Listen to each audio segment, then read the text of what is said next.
Kwa hiyo pia kuna msimamo mkali wa pande. Kuna mtu amesema wewe umeshindwa kutii matakwa ya mkataba, mimi nakushtaki. Mtu anasema usinishtaki, mimi nitakulipa. Hapana, lazima nikupeleke mahakamani.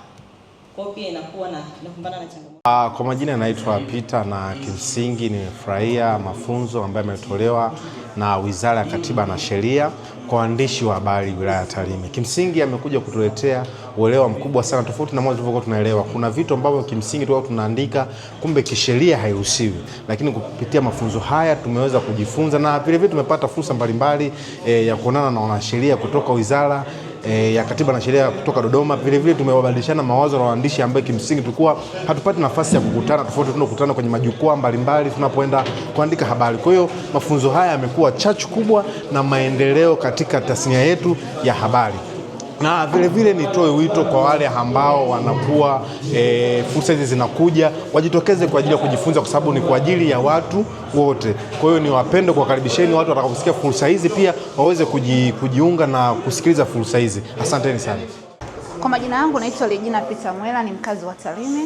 Kwa kweli kwa haya mafunzo ambayo tumepewa ya kisheria kuhusiana na vyombo vya habari mbalimbali, kwa kweli yameweza kunufaisha kila mwandishi wa habari kwa hapa Tarime. Kwa upande wangu mimi nawashukuru sana hawa waliotuweza wakufunzi waliotufundisha kuhusiana na masuala yetu ya kisheria kuhusu na habari, kujua sheria mbalimbali. Kwa kweli mpaka sasa hivi bado naendelea kufaidika na haya mafunzo. Mimi kwa majina naitwa David, ni mwandishi kutoka Tarime. Kwa kweli nimeshukuru sana kuhusiana na mafunzo, lakini awali ya yote niwashukuru waliowaza kuleta hichi kitu, kwa sababu ni kitu ambacho miaka yote hakijawahi kufanyika, hususan kwenye hizi wilaya.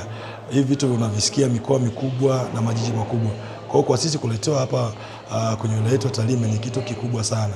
Kwanza tushukuru ndugu zetu ambao wametuletea haya mafunzo, lakini pia tumshukuru yule ambaye alikaa akawaza, lakini pia tushukuru wale wakuu ambao ni wakubwa ambao walitoa ruksa ya kuweza kupata mafunzo haya. Mafunzo haya yamewajenga sana waandishi wa Tarime, na kuanzia sasa utaona kuna mabadiliko makubwa sana wa kujisimamia, lakini pia katika kuripoti matukio mbalimbali. Lakini pia tumshukuru mwenyekiti wa waandishi Tarime ambao ni ndugu Jacobo, amefanya kitu kikubwa sana, kwa sababu tumeona katika kuingia tu ametuletea mafunzo ambayo ndio kwa mara ya kwanza haya hapa, lakini sisi tutaendelea kumpa ushirikiano, lakini pia tutaendelea kufanyia kazi yote ambayo tumejifunza katika semina hii, ikiwa leo ni siku ya pili, kesho tutakuwa tunamaliza. Asante, naitwa Elena Magabe, ni mwandishi wa habari, ni makamu mwenyekiti wa Umoja wa Waandishi wa Habari na Wapiga Picha Tarime. Ninaishukuru Wizara ya Katiba na Sheria kwa mafunzo haya kwa waandishi wa habari, kwani itakwenda kuwa chachu kwa waandishi wa habari wote ambao wamepata mafunzo haya katika kuandika habari za huduma wa msaada wa kisheria bila kuathiri jamii na watu wengine. Kwa hiyo wizara hii kwa kulitazama hili tumeshukuru sana, kwa sababu sasa mwandishi anaenda kuandika habari ile ambayo haitaleta mgongano wote katika jamii.